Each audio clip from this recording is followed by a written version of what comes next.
विक्रमादित्य राजा को नीचा दिखाने के चक्कर में उसने आमंत्रण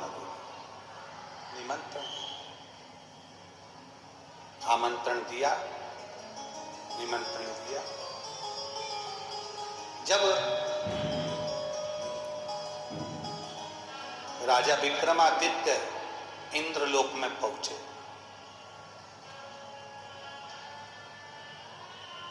जब राजा विक्रमादित्य इंद्रलोक में पहुंचे,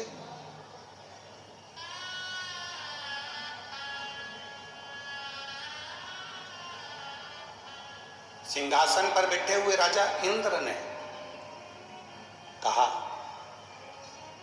आओ राजा विक्रमादित्य आइए। बहुत ध्यान देना महाराज, बहुत। 10 लोग अगर आपके पक्ष में हैं तो यह भी मानकर चलना कि 20 लोग आपके विपक्ष में, आपके पीछे की ओर, आपका साथ नहीं देने वाले। पर चिंता ना करिए, एक बार अगर देवाधिदेव महादेव का साथ पकड़ लिया, भगवान शंकर से आपका संबंध हो गया, मेरे बाबा से आप अगर जुड़ गए, एक बार शिव के आप हो गए, शंकर आपके हो गए, तो दुनिया कितनी भी विपक्ष में बैठ जाए, आपके पक्ष में शिव होना चाहिए, आपके पक्ष में शंकर, आपके पक्ष में देवाधिदेव महादेव होना चाहिए। दुनिया भले विपक्ष में रहे, उससे कोई फर्क नहीं।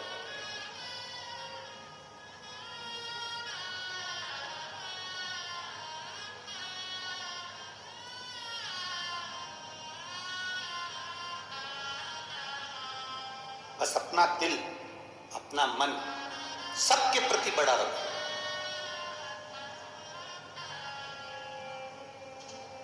पांव में जो चप्पल पहनते हो ना, उसका नाप होता है। किसी को 3 नंबर आती है, किसी को 8 नंबर आती है, किसी को 9 नंबर आती है। बोलो री जीजियो, सही है कि गलत है? मेरे जीजाओ, सही है ना? चप्पल का नाप होता है। जो पैंट पहनते हो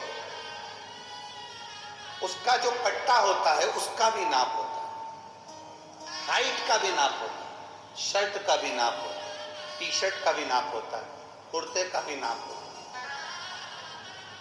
घड़ी का भी नाप होता है, अंगूठी का भी नाप होता है, सबका नाप है। पर कभी आपने सुना कि किसी के दिल का नाप, दिल का कभी नाप होता है क्या? दिल का कोई नाप नहीं होता।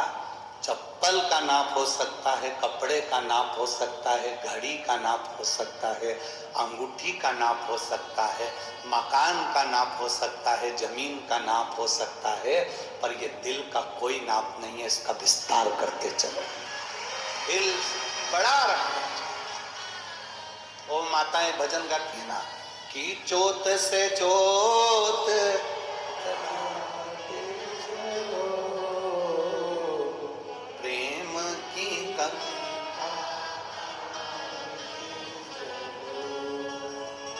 अपने दिल को, अपने मन को जितना बड़ा रख सकते, अपने दिल का जितना विस्तार कर सकते उतना। कोई गाली भी दे देना, दिल छोटा मत कर, दिल बड़ा रख। तो महात्मा, तो संत एक जगह पर रहते थे, भिक्षा मांगते थे, भगवान को भोग लगाते थे, मंदिर में सेवा करते थे, खा लेते थे। एक दिन हवा चली, बहुत तेज आंधी तूफान आया, झोपड़ा उड़ गया, छत मत सब उड़ गई, झोपड़ी थी उड़। उसमें से एक संत बोला, भगवान तू बड़ा निष्ठुर हो गया, भगवान तू बड़ा निष्ठुर है। इतने सारे दुनिया में लोग रहते हैं, कितने पापी हैं, कितने कपटी हैं, उनका मकान नहीं तोड़ा, तोड़ा भी तो तूने हमारा तोड़ा। कितना निष्ठुर है तू, कितना निष्ठुर। हमारी छोटी सी झोपड़ी तूने तोड़ दी। भगवान तू बिल्कुल निष्ठुर है, तूने हमारा मकान, हमारी झोपड़ी तोड़ दी।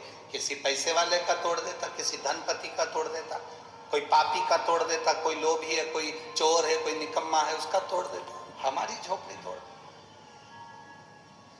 दूसरा व्यक्ति मुस्कुरा रहा था, दूसरा संत मुस्कुरा रहा था। एक संत रो रहा है, दूसरा मुस्कुरा रहा है।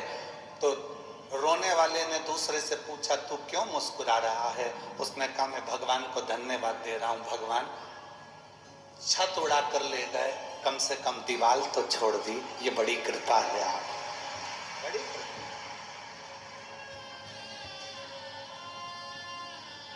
अच्छा देखो,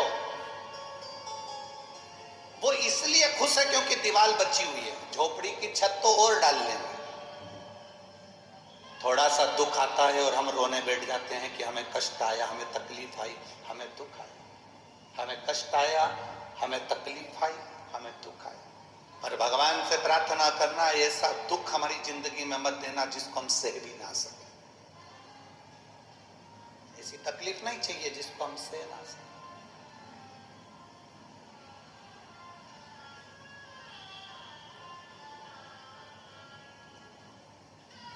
दो पत्र इन पत्रों में हमने पढ़े, उसमें दो पत्रों में माताओं ने लिखा कि मेरे पति की ब्रेन हेमरेज हो गया, उसकी नस फट गई, वो कोमा में चले गया। दूसरी माँ ने भी इस पत्र में लिखा कि मेरा पति कोमा में चले गया, इसमें लिखा, उसकी रिपोर्टें लगाई, उसका फोटो लगाया। एक एक पत्र इधर भी,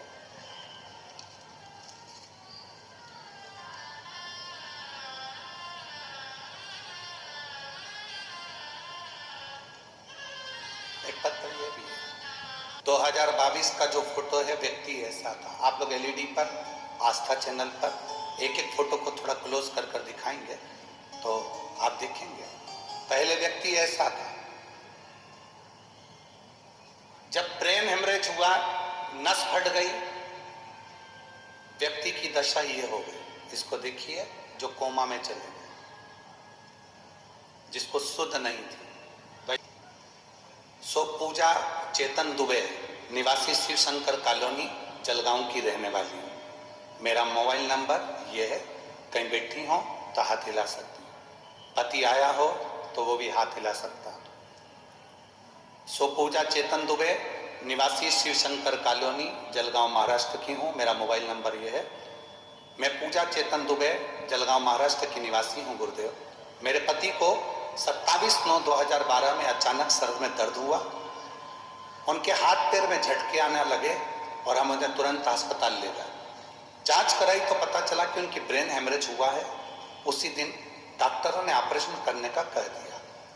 डॉक्टरों ने कहा, ब्रेन का ऑपरेशन होता है तो व्यक्ति जिंदा हो कि कोमा में चले जाए कि जिंदगी भर ना उठ पाए, इसकी कोई गारंटी नहीं है। फिर भी ऐसी सिचुएशन थी कि हमको ऑपरेशन कराना पड़ा। सारी ऑपरेशन कराते से उनके शरीर की हलचल बंद हो गई, उनके शरीर ने काम करना बंद कर दिया, वो कोमा में चले गए। शरीर ने बात करना, शरीर की कोई उंगली नहीं हिलती, कोई शरीर में एक्टिविटी नहीं, कुछ भी नहीं, पड़े रहते। हॉस्पिटल से लेकर आ गए, घर में पड़े रहते, कोई शरीर में कंपन नहीं। मेरी माँ ने कहा, तू पशुपतिनाथ का व्रत कर, मेरे बाबा जरूर अच्छा करेंगे। व्रत के मैं क्या वर्णन करूं गुरुदेव, शिव शिव है। मेरी माँ के कहने पर मैंने व्रत करा, तीसरा पशुपति व्रत था। सोमवार के दिन मैं बाबा को प्रणाम कर कर दिया दरवाजे पर लगाई, वापिस अपने कमरे में अपने पति के पास आई तो देखा कि मेरे पति हाथ पैर हिलाना प्रारंभ कर दिए थे। उनने इतने समय के बाद अपनी आंखों को खोला था। मैं बाबा पर भरोसा कर गई गुरुदेव, पशुपति व्रत पूर्ण हुए, आज मेरे पति की हालत ठीक है, जिसका फोटो मैं नीचे लगा रही हूं। अब मेरे पति की हालत ये है। आप तीसरा फोटो देखिए, अब पति की हालत ये है, जो कोमा में चले गए थे उसको देखिए, और कोमा में पड़े पड़े पड़े पड़े पड़े पड़े जब बेकार हो गए तब बाबा की सुनकर। कहीं बैठे हो तो हाथ हिला सकते, अगर कहीं बैठे हो तो हाथ हिला सकते। दूसरा पत्र देखिए, कोई दर से तुम्हारा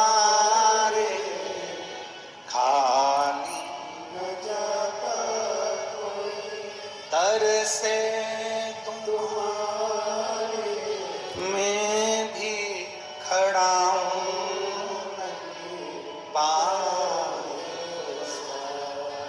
अपने हृदय लगा गिना जा रहा उठा